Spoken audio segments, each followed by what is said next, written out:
Good morning, everyone, and welcome to INCRadio Florida. I'm one of your hosts this morning, Brother Robert Topalis, coming to you from here in the middle of the Sunshine State here on the west coast of Florida in Tampa. Today is a nice, bright, sunny day that we're expecting another high of 80 degrees. And today we're going to be talking about all of the reasons that we love living in Florida. And of course, one of those reasons, which I don't think actually made our list, Sister Cherise or Sister Joy, but it's the fact that we can wear this stuff in the middle of February. You know, who wears an Aloha shirt in the middle of February? Unless, and that's a very Florida thing to Well, do. Brother Robert, you obviously do too. That's the beauty of Florida, right there. I was going to say, this is what we do. This is so Florida.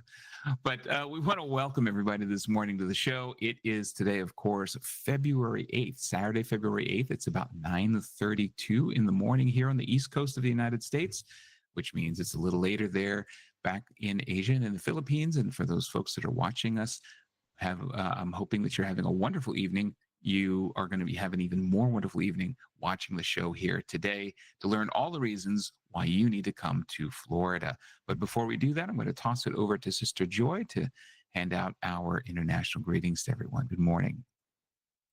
Good, bright, sunshiny morning over here from Florida. We want to say, I was going to say aloha, but it's not international, right?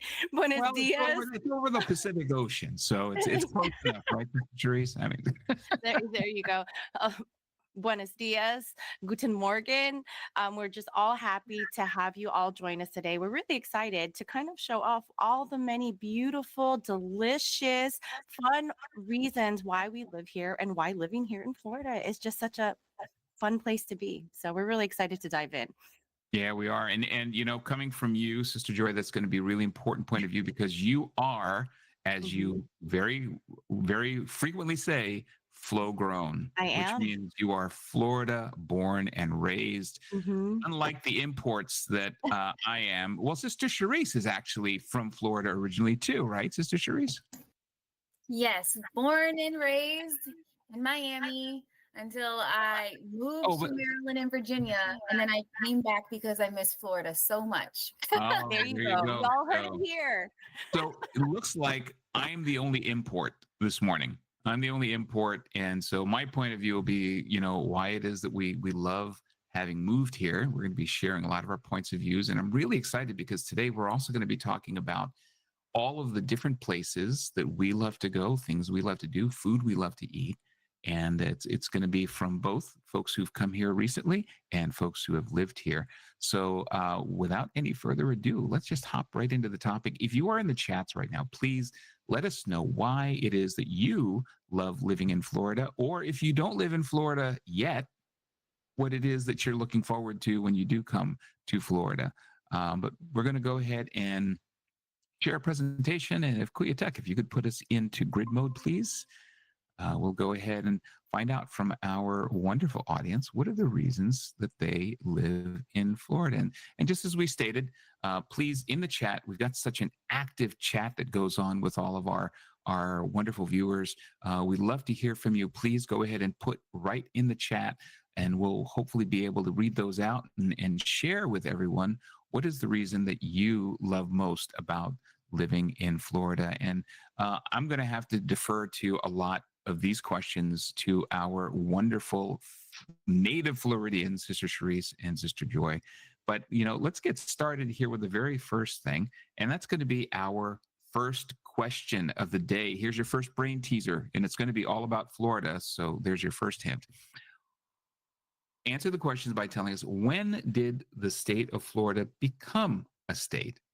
And please just put in the chat a letter corresponding to your answer. So when did Florida become a state? Was it in 1845, which is A, 1776, which is B, 1902, which is C, or 1875, which is D? So these are like standout dates right here. In what year? Yeah, one of these years is my birthday. So kidding. But when did Florida become a state? Was it A, 1845, B, 1776, C, 1902, ND 1875. And please remember, I mean, we are going to compile all of your answers. And at the end of the month, like we did last month, and congratulations to our top 10 from last month, we're going to be announcing our winners of the most engaging. So please, we'll have more of these questions, more of these brain teasers as we come through. But, we're here to talk about Florida and, why we love living in Florida so much. And of course, the first thing that comes to mind has to be the beautiful year-round weather, right? The average temperature in Florida is about 72 degrees when you average things out. We do get a little bit of cold here. And I think we've all talked about it when we were talking about how we suffer through winter here, which I know is no consolation for our friends up north. I apologize. But, the weather down here, what is it you can say about the weather down here, Sister Joy? I have to agree with this. I mean, beautiful weather year round. And, I mean, that's why we have a ton of these snowbirds that come visit us, right? Because it really is year round and the weather is perfect for all Florida things we have. And, some of these things that we're going to discuss a little later, beaches, theme parks, entertainment, and whether it's an indoor or outdoor entertainment or thing that you're looking forward to, whether with your family or your friends, the weather always just highlights those activities that we're trying to do when we're with our family, when we're again with our friends. It just adds to the delicious plate of food if you're going out to eat. I mean, it's just really, it's fun and we enjoy it. And we know that you all heard us gripe a little bit over the snow, Yep, right? That we had here, although we did enjoy it. I say sometimes that I have a complicated relationship with that cold because that was, for the first time you were really experiencing that in a very long time. Maybe you remember Brother Robert during that year when Florida first, Yeah. because it was so long ago, right?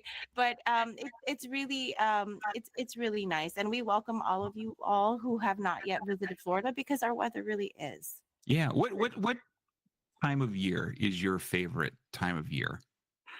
Like what months to you would be like if you were to invite your bestie from out of state, when would you tell them to come to Florida? I usually tell them to come between April and maybe early parts of June, and then kind of skip over it's like June, July, August, and then if they want to come, I say okay, come like around September all the way to maybe even December, from September to December. It's kind of those, it depends usually what they're looking forward to. And that a lot of people try to come in here like maybe June, July, August. It's a beautiful time if you're really looking forward to mixing your activities between indoor outdoor because it can get pretty hot. But other than that, I mean, those are usually the times that I'll say because we just have just that nice the nice sunshine, I mean, for outdoor activities, love it. And we actually have all that too. And I know that we're going to be discussing that a little later. So many wonderful things. Well, and obviously that's a friend that you like because you told them to kind of skip over June, July, and August. I usually would say, don't skip it, leap over June, July, and August. Just avoid it completely, because those are the rough months if you're planning on doing anything outdoors. Because Especially, yes. it gets. I mean, it's no secret. Florida has humidity. What about you, Sister Cherise? What are the months that are your absolute favorite months of the year? Absolute favorite months of the year to be in Florida would probably be definitely not summertime. Very hot during the summer. I'm not a humid, hot type of person. I would say that the fall weather, because I do love a good sweater weather, is always my favorite time of year. And then plus it's still sunny. You're able to layer and you're able to enjoy the weather as well. So it's not too hot, not too cold. You can still be able to go to the beaches, and even if you can't get in the water, the temperatures might be too cold, you can still enjoy a beautiful sunset, a beautiful sunrise on the beach. So those are kind of my favorite times to be able to be around, when it's not too hot, it's definitely not too cold.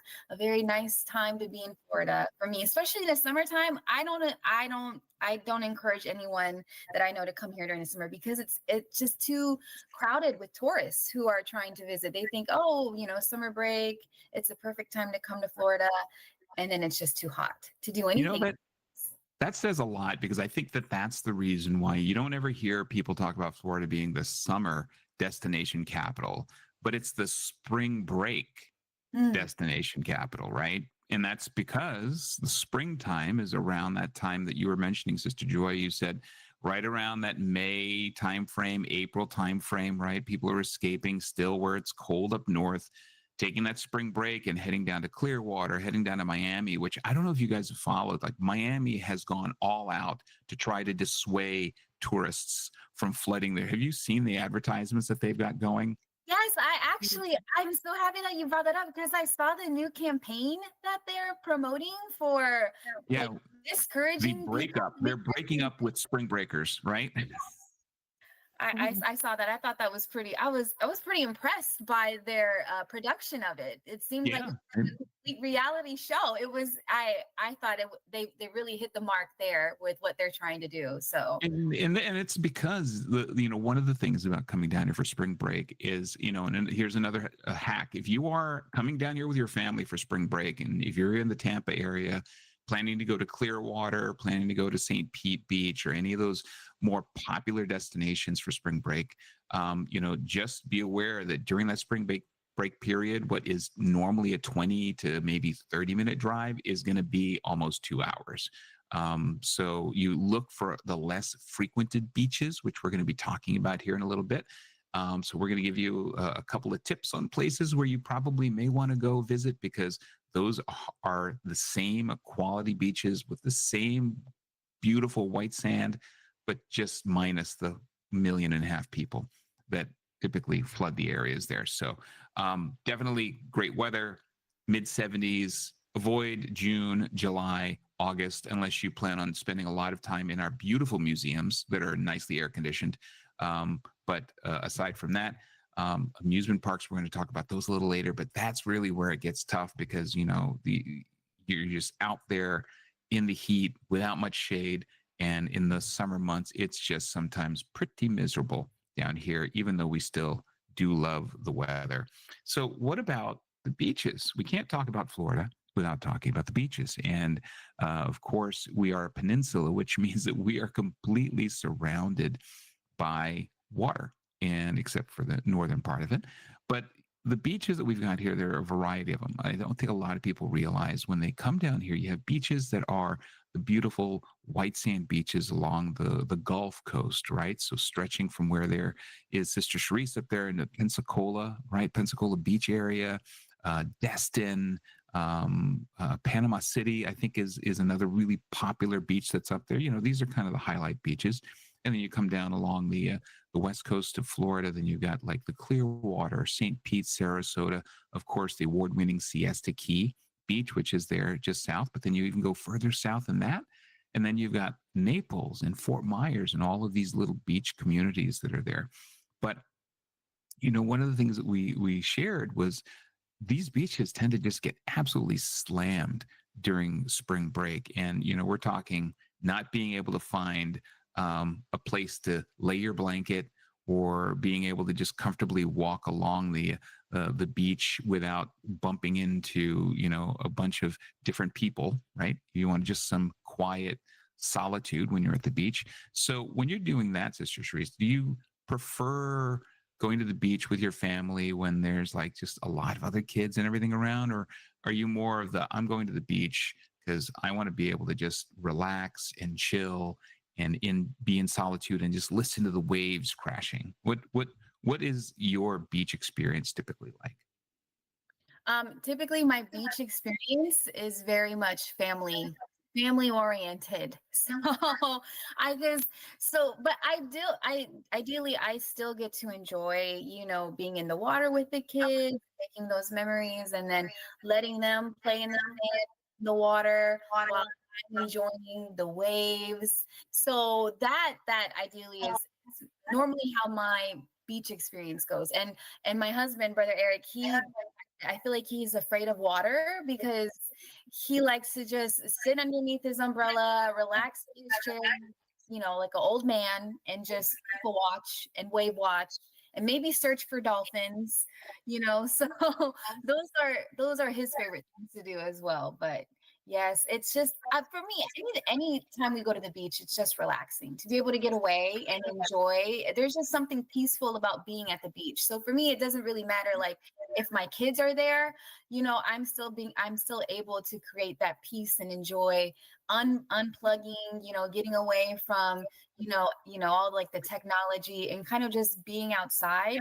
But I will say it's difficult sometimes. Like we have to watch the type of weather that we have because, like I said, if it's too hot, you're just miserable out there. No one wants to be out on the beach when it's like. Yeah, it's tough because the beaches down here, again, you don't have a ton of shade. You don't have necessarily, a lot of cover that you are able to find. So if you are planning to go out to the beach, especially if you're going to be out there, in those beautiful months, like Sister Joy mentioned, in June, July, August, if you're going to work on your tan, then you definitely are going to need to protect yourself with lots and lots of SPF loaded protection, right? Sunscreen is a necessity. A shade or a small tent if you have kids, another necessity, of course. But I think one of the biggest things that is a huge, huge need for everyone going to the beach is bring lots of water and be hydrated because you will sweat a lot on the Florida beaches. And the sun down here, I don't Good point. know, it's an important thing to share too. The sun down here is pretty vicious. Even if it's cloudy, Mm-hmm. even if it's cloudy, those rays will still get through the clouds. And I know I have friends who've actually gotten pretty badly sunburned on a Yeah. cloudy day Mm-hmm. because they didn't put any sunscreen on I when think they that's a great point that you mentioned. While we have these beautiful beaches, hydration, sunscreen are so important because the humidity here it can creep on you, and you don't realize it because you're taking in the beauty of the landscape and the experience there at the beaches. So yes, definitely please pack up the sunscreen and hydration because you're thinking, I'm at the beach, do I really need to hydrate? Yes, here right. Florida beaches really you do. For sure. Yeah, you don't want to ruin your good time by having to then Yeah. pack yourself with aloe vera, which by the way, that's another hack. If you do get sunburned, just pure aloe vera will quickly relieve some of that burn. So this way, at least you'll have a little bit of comfort before you can get back indoors. But you want to make sure you enjoy your vacation. So just Absolutely. be sure that you've got sunscreen packed, you've got water, so you're staying hydrated, and lots of cover. And the beaches down here, there's such a variety of them. I mean, we've got, like we mentioned, these white sandy beaches, like you can see on our background here, which that is an actual photo of one of the beaches up in the Pensacola area there, where Sister Charisse is. Looks like she had some technical difficulties, so hopefully she'll be back on here in just a minute. But when you look at the beaches, you also can go down further. So if your family is interested in doing like searching for shells, right? All the beaches have shells that wash up to them. But some of the beaches that are even further south, especially when you go down to below the Sarasota area in Fort Myers, then those beaches down there actually have some beaches that are just completely covered in seashells. And when you go down to those beaches down there, you can actually you got to wear shoes, or at least those swim shoes, right, that have the rubber Oh, bottoms, because definitely. you don't want to You're slice going up to your be feet crawling. while you're sitting there hunting. But if your family is into looking for seashells, those beaches that are down there are just absolutely a treasure. You'll find tons of them. Just be prepared to have buckets and buckets of shells you're going to be returning home with. But that is down south of like Marco Island, I think, down near the Fort Myers area. So those are all just beaches where you just have tons and tons of shells that wash up. And then if you go to the east coast of Florida, and then now you're the Atlantic Ocean, because generally the beaches on the west coast, which Good point. are along the Gulf, right? Those are going to be a lot warmer because you've got the warmer Gulf water. Right. The water there is going to be super, super mellow, right? Mhm. So there's no That's definitely the chill. Like yeah, if you that's want the to go chill. to Bring a your chill beach. family. Yes, there you go. You still always be careful of riptides, regardless, right? That's So, true. Yes. but I was thinking of the name of it, Sister Joy. It's Captiva Island. down there near the Fort Myers area. So if you go down there to Captiva Island and Sanibel Island, those are the two things. So write those down. Sanibel Island, Captiva Island, you don't get a lot of play because they're not as popular as the beaches up here, like Clearwater and St. Pete and Pensacola. But if you're looking for a nice, quiet getaway with the family, Captiva Island, Sanibel Island, and you literally drive over a bridge from Fort Myers to these places, and I kid you not, time all of a sudden slows down. I don't know how it happens, but time actually slows down, and you are thrown back into just, this like old town vibe when you're driving through. It is. Doesn't it have that, like, some of them have that, like, that European, You do, right? yes. And it's And really nice. It's quite quaint, when you go there. So you're going in and you're entering into these beaches and you're ready, like what you said. I mean, time just all of a sudden it's like whoosh from the it's hustle great and because as bustle. you're driving over the bridge out of Fort Myers, and Fort Myers is a somewhat fairly busy city. Then you drive into Captiva Island or Sanibel Island is the first thing that you'll see, and both of these were obviously hit pretty hard when the hurricanes came through, but Yeah. that many of them have recovered. And now if you travel down there, you can still see a lot of those shells that are there. Great place to pick up shells and have a great time with your family there at Captiva and Sanibel Island. Now, if you come across, if you're looking for beaches, then you get to the East Coast. Then you've got, of course, Miami Beach. Everybody knows about that. And then you go further north, you can get to an area called Cocoa Beach, right? And That's right. Cocoa Beach, in case we're not all familiar with, is very popular. Primarily because that is the home of the Kennedy Space Center, That's right. and that's where if you have family that's into NASA, I think Sister Joy, you and your family went to Kennedy Space Center this year, We right? did. And that's one of the beautiful things about here in Florida, and it was just recently we went to the Kennedy Space Center, and it's not just not only can you view like rockets from like going, I mean, that is such a unique feature, right, of Florida. I mean, you see like these and these are not fantasy like rockets. These are like the real rockets that spaceships that actually go into space. They leave, they leave Earth to go out there. It's full of educational experiences. I know that my kids are like, oh, it's full of it, but it really is. It's a ton, but it's fun too, and it's just mind blowing. I mean, and then it just kind of puts you on the scale where you're like, wow, there really is a true God. I mean, he created me and here I am, seeing all these wonderful things, that only God could create. So it's just really cool. It's just really neat to be able to do all that. And that's just at Cocoa Beach, right? Right. Oh, and you know what? That also brings a point, so we have beaches, right? We have the Kennedy Space Center, which is located near Cocoa Beach. But a lot of, we have a lot of Florida brethren here too, who also enjoy not just the beach experience, but fishing, right?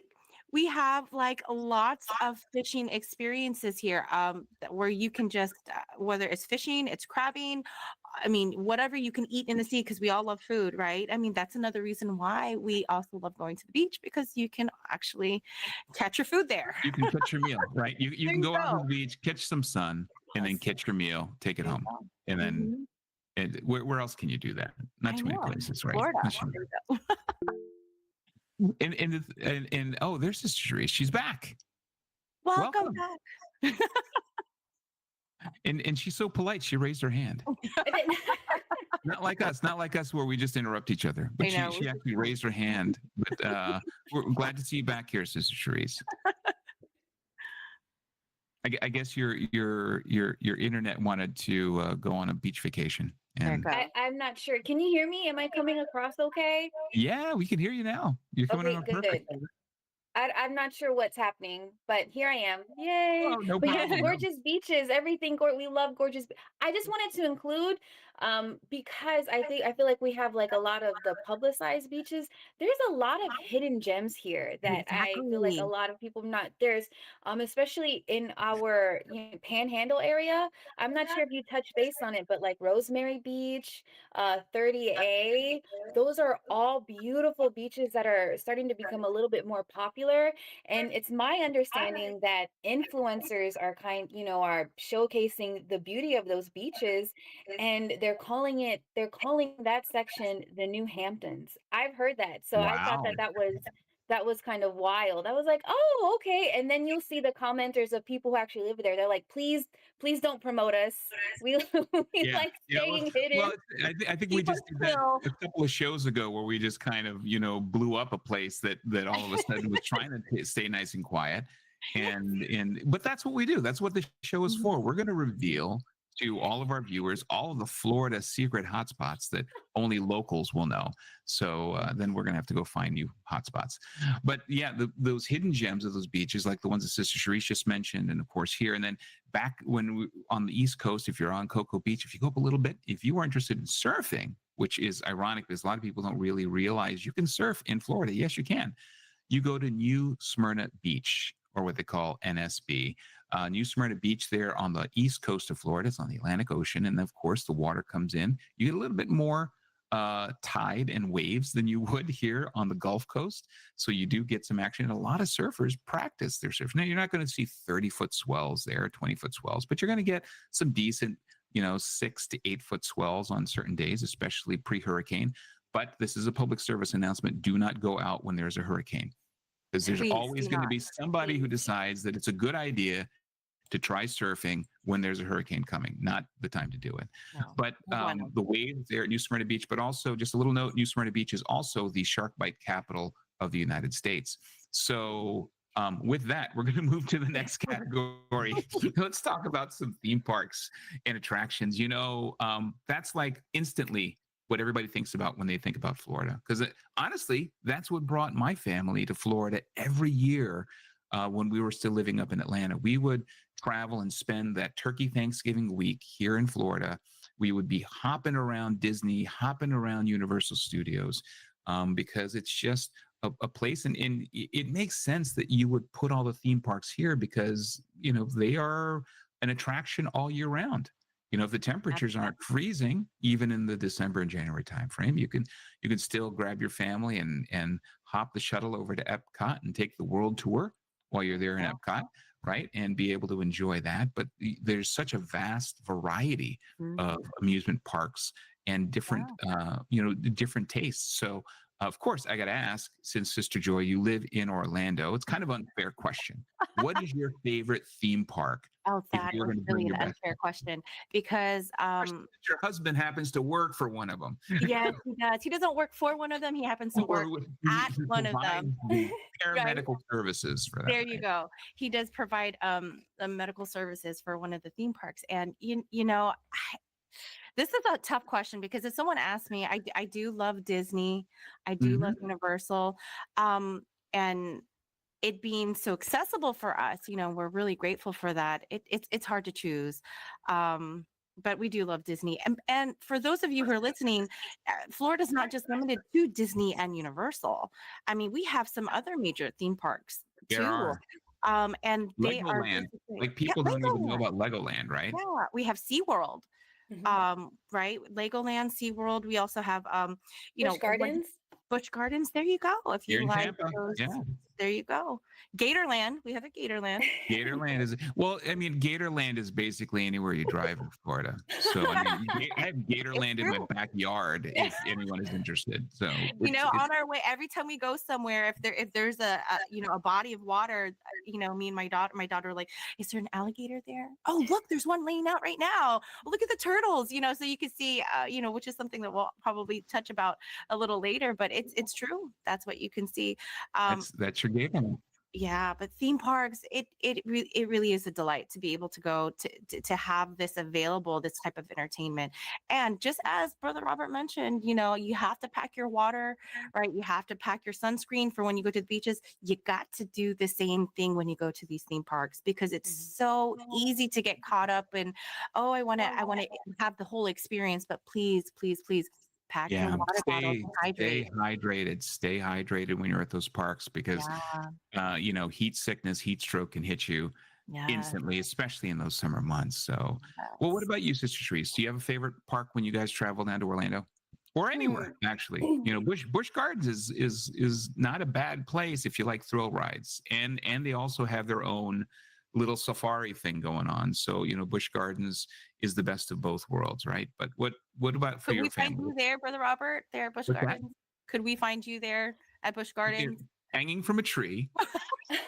Yes, I'm frequently at Busch Gardens because it's just down the tree.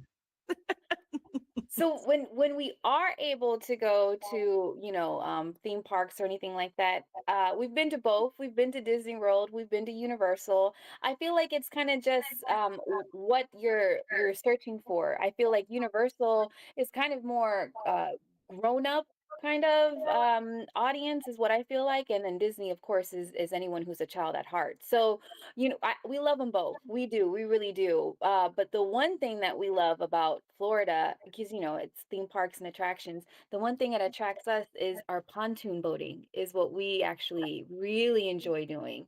Is That's a theme in itself. So Oh yeah, well, we do love especially a good because of that pontoon boat. Crab Island up there, where you guys can. Yes, Crab Crab Island. Island Yep. is. If you guys have never been in that Pensacola area, you could take a pontoon boat and you go maybe a mile offshore or something, and Yes, then there's it just depends on where you are. We do have an area here in Pensacola that's kind of almost a similar, it's not quite as popular as Crab Island, but there is a section here that you can be able to take a pontoon boat. And like you said, just travel up a mile.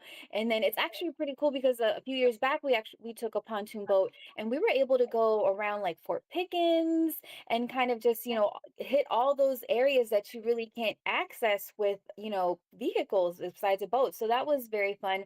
But Destin is where Crab Island is located, and that's where you get your pontoon boat and you just boat out there. And during the summer months, during spring break and all those times, there is boats out there, so many boats, and just everyone just enjoying, being there. You're able to kind of like walk around. They call it Crab Island, and depending on how high the water is, you're able to just, get on a floaty and just walk around or anything like that, wade in the water. It's it's very out in the fun yeah. experience. It's like parking congestion nightmare during spring break. Yes, I've it seen is. pictures during spring break where you could literally walk from boat to boat to boat without having to touch the Yes. water. And that's how Oh, close they are. wow. Oh, Yes, wow. it's actually fun. A few years back, a bunch of us from church rented a bunch of pontoon boats, and we were able to all go out and just enjoy. Obviously, we wanted to stay in the middle of the island because the more you get towards the edges, the currents can kind of pick up, and those Yeah. are you got to be You don't really want the careful kiddos. with You that. don't want the kiddos in there. Absolutely. Mhm. And I think that and that's an absolute attraction. Anything with It boating, is. right? Yeah. And now for my family, well, actually, I'm going to speak for myself and my wife. Our favorite has got to be Epcot, only because if you go to Epcot, you can travel 8 countries without ever having to worry about packing luggage. You and for me personally, that's a win. So if I could take my wife to Paris, England, Canada, Mexico, and then Japan. There you go. swing by Japan and grab some teriyaki chicken all in the same trip, then I'm a happy camper. So, but experiencing those theme parks here, definitely a Florida must. But do your research and look at the times, and there's always good deals actually on lots of them in many of the places. Mhm. So the next quiz that we've got here for you folks in the brain teaser is, what is Florida's state bird? Who knows what Florida's state bird is? And no, it is not Donald Duck. And I love that. that is not the state bird of Florida. But the Florida state bird is either E, the great blue heron, F, a flamingo, G, the northern mockingbird, and H, the great egret. The great egret. And the great egret is that bird you see there, the white bird that's sitting there with the pink beak. And then, of course, a Oh. flamingo. Everybody knows what a flamingo looks like, right? I love If you've a ever been to flamingo. a zoo in Florida, you've seen a flamingo. And then the blue heron, I couldn't find a picture of a blue heron. I guess they must be a mysterious bird.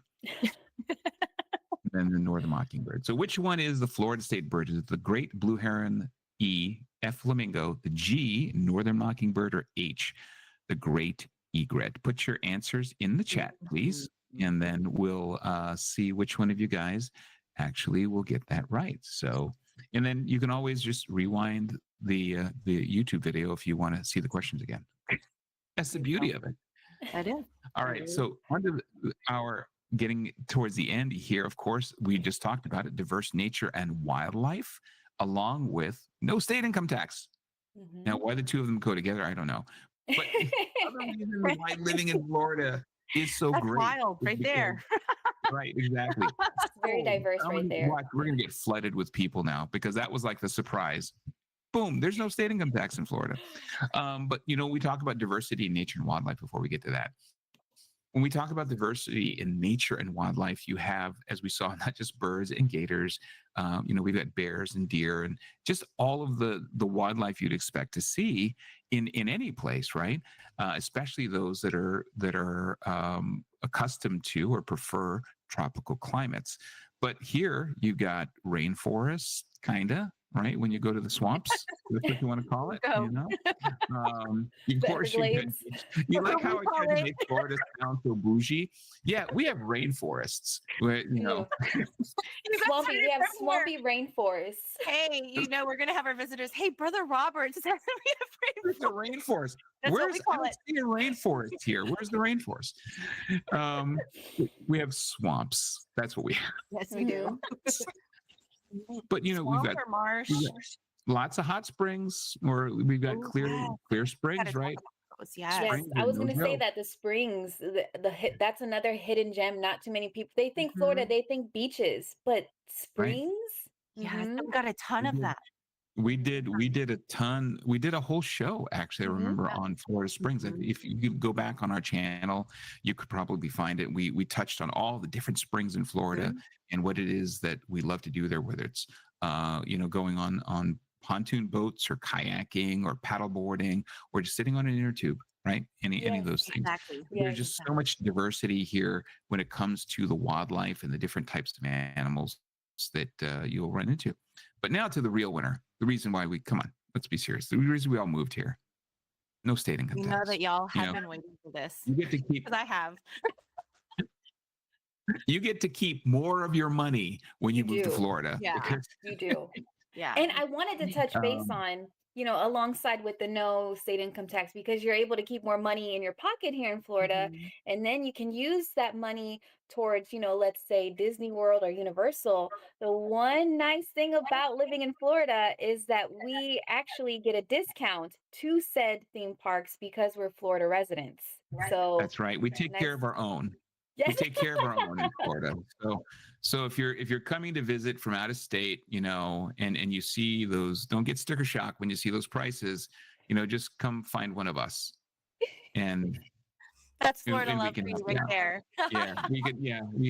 we can help you out. Just come find one of us. There you go. But it is a definite advantage, Sister Cherise. Thanks for bringing that up. To being a Florida resident, of course, is taking advantage of the Florida resident promotions for a lot of these theme parks because they want Floridians to actually experience and enjoy what our tax dollars, are paying for. Not our income tax dollars, but our sales tax dollars, and our property tax dollars. Yes. But not our income tax. All right. So the next thing is this is going to end up being a 45-minute discussion, but we've got to distill this down. I love food on this show. How did we not talk about food yet? I know. Food. I saved the best for almost last, right? So is it food? You cannot find. Wait a minute. We didn't talk about this yet? Yes. No. Stop. Did you miss it? I don't think you can find the variety of Latin food anywhere in this country than you can in Florida. And the reason I say variety, there's tons of Latin food, of course, in Southern California, right? But predominantly it's Mexican. It's Mexican food, right? Same thing in Texas. When you talk about Latin food in Texas, you're talking predominantly Mexican food or Tex-Mex. And I love me some Tex-Mex. But when you talk about variety, you have got, of course, we have Mexican food here. We've got burrito tacos in the house here in Florida. But you've also got Colombian food. You've got Puerto Rican food. You've got Dominican food. You've got Cuban food. To our Cubanos that are out there, right? Some of the best Cuban food you could find is here in Florida, along with Argentina. Venezuelan. Yeah, Argentina, Venezuela. And they're all like near each other too. So if you want a variety of empanadas, you just they are all different. Yes. And people think Latin food is Latin food. Some are spicy, some are not. If you have never had Puerto Rican food, I urge you to try a mofongo. Oh, okay? yeah. Oh. Have you guys all had mofongo? Yeah. That is like hands down like you said, favorite. there's a variety. I've had Yeah. like the Cuban mofongo, and that one, oh, Yeah. And for our viewers who aren't familiar, mofongo is basically a plantain that's been ground up and mashed, and then they mix it with deep fried pork or a variety of different proteins with different yeah. flavors and tons of garlic. It's out of this world, and so that is a Puerto Rican dish. They also have a Cuban version, but Mhm. all of those different varieties of Latin food all kind of merge. They converge here in Florida. And I challenge other states to be able to tell me that they have equal to the variety of Latin food, right? Yep. But there's also some pretty good places here to find other types of food. What's your favorite kind of food down here, Sister Joy? One of my favorites recently are the fusions. I mean, we're seeing so many different fusions now. Like there is a Latin and Japanese fusion. That's one of our favorites. And this is like sushi. This is like sushi, and it's not, typically with sushi, you have like white rice, right, into your sushi roll. Well, we found a place, which is another hidden gem, right? And it's got like yellow rice, and then you have plantain on it. And you would think like the combination is kind of like, I don't know, but this Sweet and fusion is savory. yes. I mean, you're seeing things like that. And then you're even seeing like tacos and Chinese food, like Right.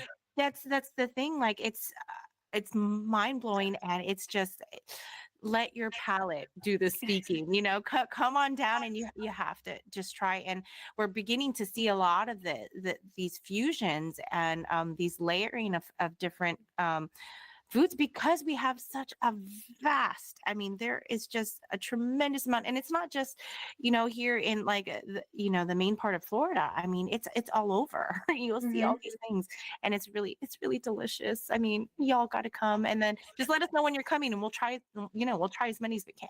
Let's go. Yeah, I've got to call this out in the chat here because apparently we've triggered the taste buds of some of our viewers, and Sister Teresa Burr here is just she's posting all the stuff that's making me hungry. Oh, She, look at of that. course, mofongo, but she's talking about pan de bono and Cuban coffee. I haven't had breakfast yet, Ooh. so I don't know about the two of That you. sounds good. But that's another top hit, of course, and Great combo. we've got a lot of popular dishes here. So just you've got to be sure that when you come here, come with an open palate and an open Yes. mind, and you'll be able to really enjoy it. Sister Annalisa put on here about good coffee. I'll tell you right now. I think it was at our last CFO Family Fun Day that we had. Their booth for Kissimmee, they had, I think it was Cuba. Oh, that's And right. they were Yes. making that Cuban coffee. I made like 8 visits to that booth. I We'll was see so Brother Robert like wired to with the line up, coffee she was come back. making. I was bouncing back and forth. So but Cuban coffee is something to definitely try. Oh, yes. And then what about you, Sister Sharice? What's your favorite food? Well, for us, because we're on the Panhandle and where Pensacola is located, we're really right on the border, between us and Alabama. So, not only do we have the Latin influence here, but we also have Southern, all of our, friends Oh, good in fish Alabama. So we boil. have Southern comfort food. We have seafood. I think me and Brother Jim did like a segment on our seafood That's seafood selection. restaurants. I Yes. pinned that episode. Be sure you go to our YouTube channel. Pin the episode.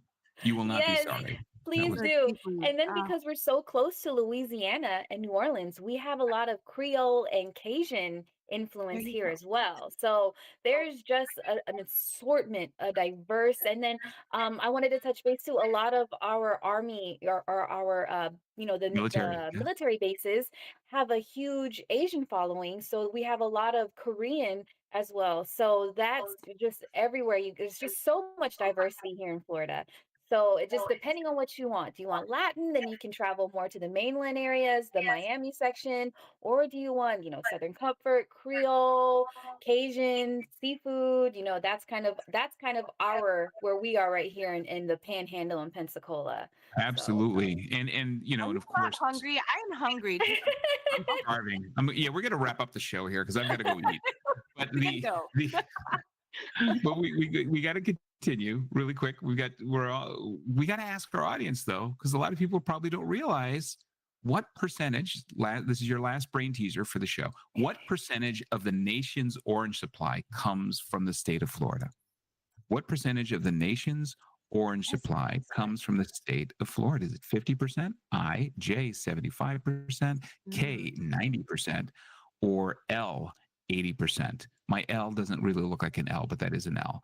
So is it I, 50%, J, 75%, K, 90%, or L, 80%? What percentage of the nation's orange supply comes from the state of Florida? All right, pop that in there, and then we'll give you guys the answers here at the end of the show, which we're about to wrap up. But before we close, we can't talk about Florida and not talk about the sports and the entertainment that you have available here. You don't need to go to the fancy big cities, in New York and LA and Chicago. Major artists are all making Florida a destination, right? What's the arena there in Orlando that a lot of the entertainers go there? It's right off. It's funny because I still call it like what it was years ago. It's the one right off I-4. Is it? Yes, Is it the Kia? Kia Center, I think, is it? Is it Kia? I still, y'all know. I mean, I'm not old. I'm not like Brother Robert, but I still call it what it was like years ago. I'm like, what is it? The TD Waterhouse? No, it's not TD Waterhouse anymore. I actually think it is the Kia Center. No, it's but Kia. I know. I've seen the logo, so it's the Kia. Yeah. I believe so. They've got it there. They've got big major artists, comedians, entertainers down here in Tampa. Of course, we've got Amalie Arena. Then, of course, the stadiums that are here up in Pensacola. What's like the big concert venue for people that are up there? We have a few that you can choose from. So the Pensacola one, it's the Civic Center, I think is what it's called, and it's right there on the bay. But then also, because we're right here, Mobile has a bunch of venues that people travel to as well. A bunch of major artists actually perform in the big ones in Mobile. And then, but as far as we don't really have a sports team here in Pensacola, but we do have the Blue Wahoos, and There you the go. stadium I for love them is Blue right on the bay. And I your love tickets, Wahoo because it's a sandwiches. minor league, it's And I cheap. say, ooh, that's making me hungry again. Wow. I know Wahoo sandwiches. This entire show is devoted to just making you hungry. That's the.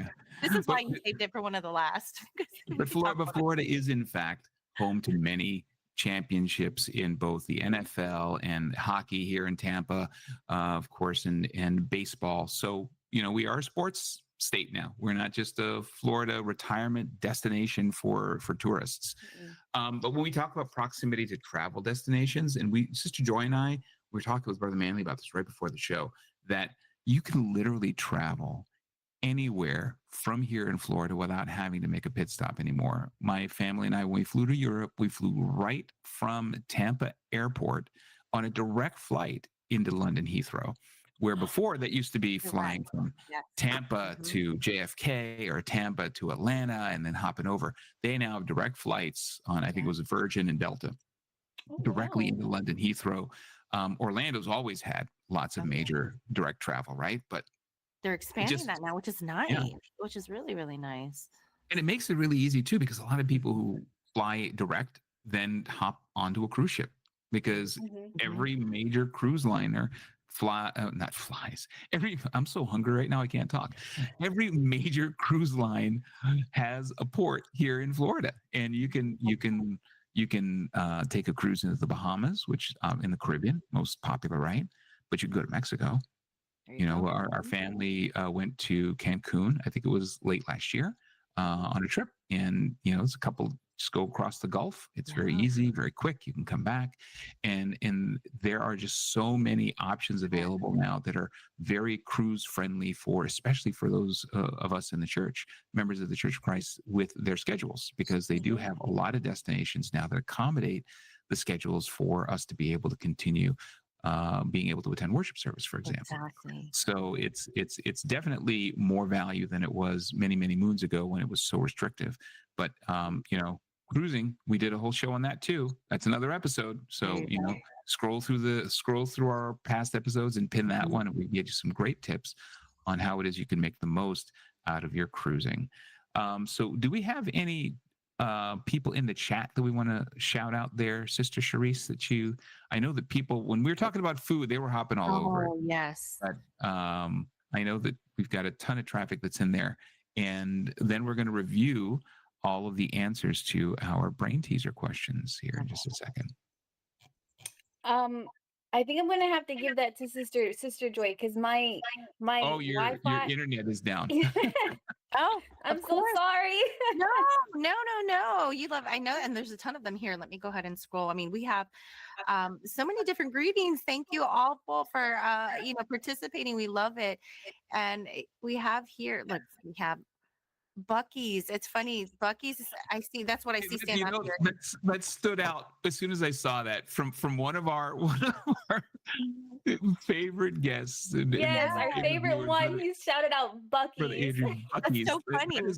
If you're from out of state and have never been to Florida, Texas, or Georgia, I think those are the three places you'll find them. Buc-ee's is an entertainment destination in and of itself. Yes. And that's all I'm going to say. If you're driving. Yeah. And this was, yes, I mean, that there's a shop in there. There's a place for you to eat. You can gas up, you can charge up, it doesn't matter what you're driving. You I'm warning people, just plan on spending an hour when you get there. Especially if you go with children. With my kids, we're like, Mom, I want to play with all the toys. And then me, I'm like, look, there's a section of home goods and kitchen stuff. When my husband comes with us, he's very much ready to go. He gets overwhelmed. He's like, I want my coffee. We got to go. We need. But let's be serious. The best thing about Buc-ee's, the absolute best thing about the Buc-ee's is that brisket sandwich. Yes. Oh my goodness. They have the best barbecue brisket sandwiches. And since we're sticking with the bee themes, they also have an award-winning cleanest bathrooms of all restaurants. Yes. They really do. They really do. You will think it's a little bathroom stop, but it's not. I mean, you'll go out there. I mean, we'll go in there, and here's Brother Bill. My husband is telling us, okay, we got to go. And then he'll see, ooh, look at this grill. Oh, look at this. He'll see all the outdoor, things that I'm like, now you really, how do you pack all that? Buy all that from a road trip, right? So it's like a theme park in itself for me, because I bring my kids there, and then if Bucky the mascot's out there, they go crazy. I want to take a picture with Bucky, so. That's what I saw. Oh my goodness, really good stuff. Ooh, all right. Well, let's go ahead and let's answer some of these quiz questions, because I know that's what the audience wants to see, how smart they really are. So when did Florida become a state? When did Florida become a state? And the answer is A, in 1845. Ooh, and not 1902 when Brother Robert was born. So 1845 is when the state of Florida became a state. And then for the other question that we had here, of course, you'd figure I'd come up with a better way to show the answers. What is the state bird of Florida? And it's not the flamingo. That's so disappointing. So many people answered flamingo. I really wanted it to be flamingo. I did too. I went to Florida grown. We're like, it's not the flamingo. It's not. I think it definitely represents Florida better than the true answer, which is the northern mockingbird. No, the northern mockingbird. Right? You know, even I've been in Florida 10 years. I don't think I've ever seen a northern mockingbird. I wouldn't even know if I saw a northern mockingbird. So I would have thought the egret, if anything. It's one of the most popular, right? You see a ton of them everywhere. Or have you guys seen the sandhill cranes? Have you run into a sandhill crane? Yes, they're all over. Sometimes they don't move when I'm trying to. No, I've seen it, but I don't know it by its scientific name. If you ever look up a sandhill crane, they are the tallest birds I've had, and they don't care. They will stand there and stare you down. One was standing in a parking spot that I was trying to go into, and he was looking at me like, "What do you want to do?" These birds are like 4.5 feet tall. Oh my goodness! They're huge. So look up a sandhill crane and avoid them as much as possible. No, they'll find you. And they won't move. I'm scared for you if you run into one. Okay, last question. What percentage of the nation's orange supply comes from Florida? Is it 50%, 75%, 90%, or 80%? And the correct answer is 75%. That's a ton. 75%. Yeah. Means 3/4 of the nation's orange supply comes from us. So the rest of you guys out there, be kind to Florida, because We give you oranges. Vitamin C. your orange supply may start to deplete. But all right. Well, thank you so much to everyone who's joined us today. We had a ton of engagement again in the chats. We love hearing from all of you and appreciate all of those comments. We are, of course, as you could tell, on a little longer than we usually are. So, because I think they figured that we just don't know when to stop talking, so they just gave us extra time. Just give it to them. Especially if but- they're talking about food, right? Right? The food show, they're going to have to give us another hour. But if you are joining us, we really do appreciate you coming on the show, chatting with us. And as we continue with these different topics, we're going to be talking about not just Florida, but what it is that about living in Florida is so great. And we also want to be able to talk more about topics that are uplifting, right? Because, we want everyone to have that sunshine state of mind, or Absolutely. be sunny side up, one of the two. There you go. But I guess for now, we'd like to greet everyone and thank you all for joining the show today. Of course, the show couldn't be had without the help and the, of course, guidance of those that help us. And that would, of course, start with our beloved executive minister, Brother Eduardo V. Manalo, and also to Brother Angelo Arana Manalo, who's our CEBSI CEO and CFO coordinator, Brother Manly Andai, who's our executive producer, and then, of course, to Brother Wally Taray, our station manager. Thank you all for helping to put the show together. And, of course, to Kuya Tech for keeping us on. Thank you so much, Kuya Tech, for being there with us, and to Sister Joy there in Orlando, and Sister Charisse up there in Pensacola. We want to greet you all. Happy Saturday. See you next week. We're going to be talking about what are those unspoken social rules that everybody follows. So stay tuned. Next week, we're going to be talking about unspoken social rules. We'd love to hear from you about what are some of the unspoken social rules that you follow, and hopefully we can include them in the show. But for now, thank you for joining, and we'll see you next week.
This is INCRadio, DZEM 954, the voice of truth, the official radio station of the Church of Christ or Iglesia ni Cristo.